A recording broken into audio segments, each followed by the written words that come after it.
2021-এর শেষে বা 22-এর শুরু, আমার মনে নাই।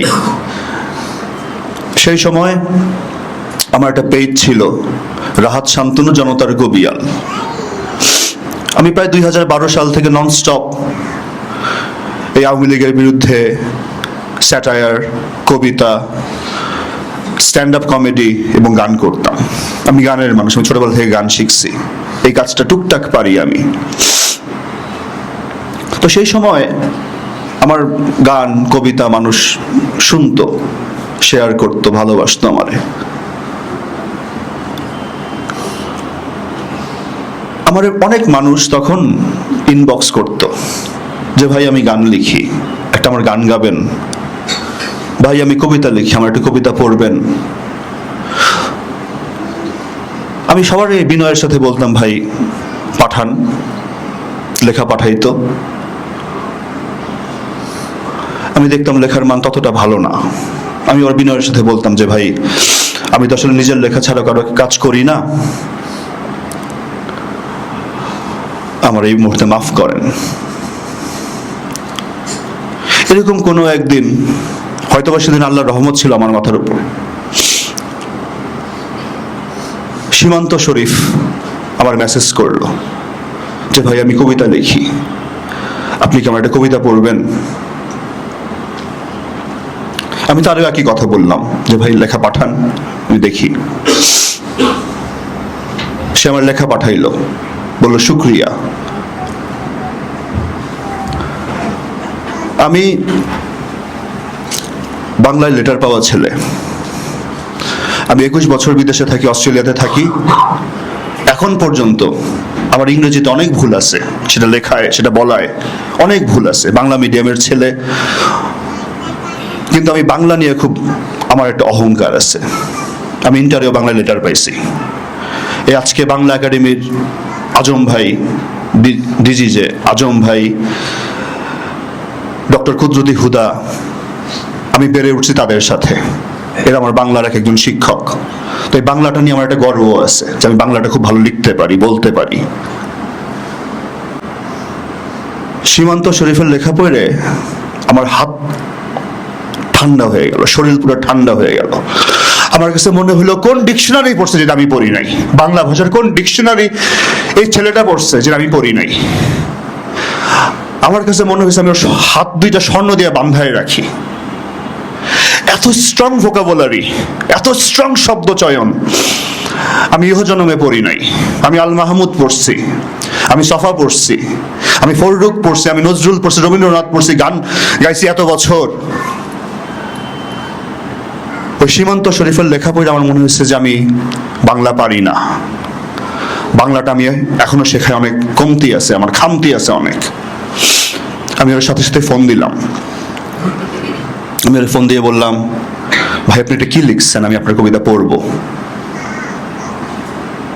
কি যে শিশুর মতো সারল্য ছিল আমার শরীফের। ওর সারল্য আমি জানি না আমি কিভাবে বর্ণনা করব। বলা হয় পৃথিবীতে জমজমের পানি সব থেকে পবিত্র। ওর সোলটা ছিল এরকম জমজমের পানির মতো ঠান্ডা, শীতল। কখনো রাগ নাই, ক্ষোভ নাই, ঘৃণা নাই। শুধুমাত্র একটাই কথা ওর মুখে থাকতো সব সময়, যে ভাই বাংলাদেশে আমরা সব থেকে সংখ্যালঘু। এই কথাটা সব সময় বলতো। আমি একটু হাতে নিয়ে কথা বলি, হ্যাঁ।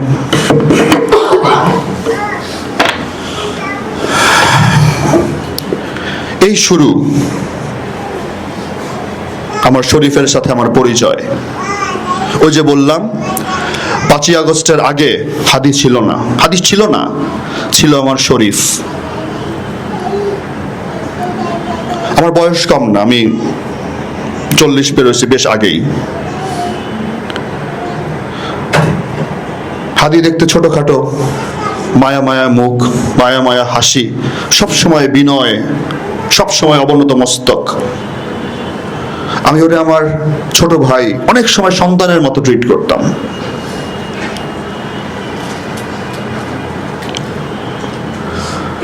প্রায় হাসিনার আমলে আমরা বিভিন্ন কাজ নিয়ে কথা বলতাম। পরবর্তীতে আমি আমার লেখা ওরে পাঠাইতাম প্রুফের জন্য যে কেমন হয়েছে। ও বলতো যে ভাই আপনার লেখায় আমি কিছু বলতেও ভয় লাগে। আমি বলছি, তুমি ভয় না, তুমি আমারে বাংলাতে তুমি আমার মাস্টার, তুমি আমারে বলো। ও ওর মতো করে আবার বলতো।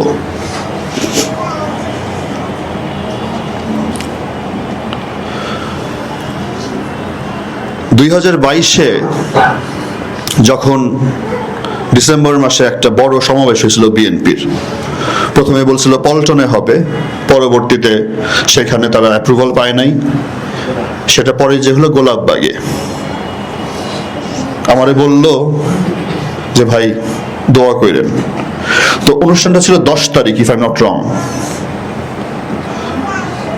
7 তারিখের দিক থেকে পল্টনে ভীষণ একটা সরকার, অবৈধ সরকার আক্রমণ শুরু করলো। সেই সময় বিএনপির ছেলেপেলারা আমার বলতো যে ভাই জীবনে অনেক টিয়ার গ্যাস খাইছি, কিন্তু এইটা কোন দেশের টিয়ার গ্যাস বুঝতেছি না, মনে হয় মারা যাবো দম আটকায়। তো আমি হাদি যখন আমার বললো যে ও যাবে, তা আমি বললাম যে সাবধানে, যে তোমার সাথে কি ছেলে পেলে যাবে? বললো না ভাই আমি আমার বউরি নিয়ে যাব। সেই প্রথম আমি জানলাম ও বিবাহিত, এটাকে আমি জানতাম না ও বিবাহিত। তুমি বিবাহিত, তোমার বয়স কত? ও হাসে, তুমি এখন স্টুডেন্ট না? বলে না ভাই আমি একটু ফ্যাকাল্টি। আমি না আবার আকাশ থেকে পড়লাম, আমি যদি কোনো ইউনিভার্সিটির ফ্যাকাল্টি হইতাম বা সাইফুরসে যদি আমি 10-12 বছর পড়াইতাম, আমি ডাইকে ডেকে মানুষকে কইতাম যে আমি ফ্যাকাল্টি, আমার সম্মান কর, সালাম কর।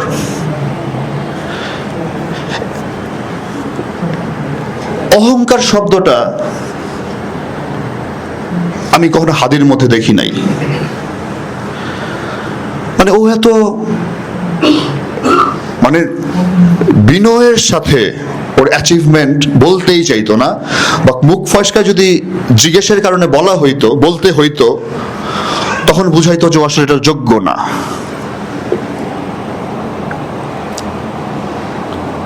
গেল, আসার পরে ও বলল যে ভাই মনটা ভেঙে গেছে। এমন কর্মী ছিল ভাই, যা কিছু হওয়ার হইতে পারত, কিন্তু একটা নেতা পাইলাম না। আমার এই কথা এখনো মনে পড়ে, ওই কথাটা বলছিল যে আমরা একটা ইমাম পাইলাম না।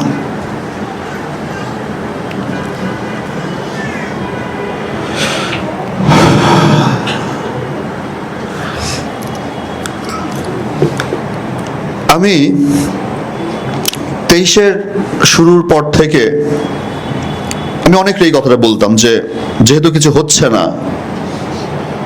তোমার প্রতি তোমার বাবা মার হক আছে।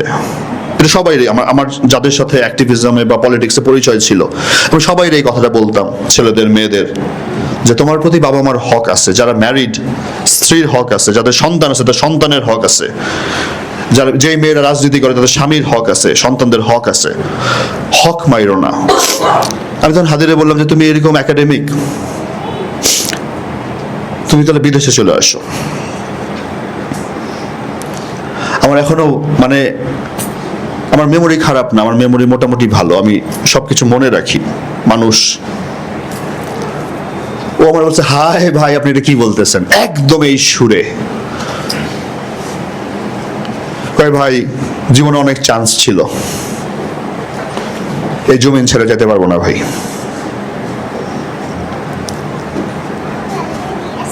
আসলে আমি স্বার্থপর মানুষ, তো 2004-এ দেশ ছাড়ছি, বাবা মা তখন জোর করে পাঠাইছে, আমি মিথ্যা বলবো না, নিজের ইচ্ছায় যাই নাই, বাবা মা জোর করে পাঠাইছে তখন।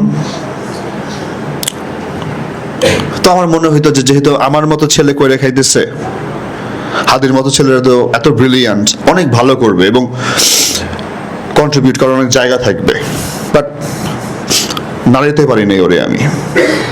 ওই যে হায় ভাই কি বলেন।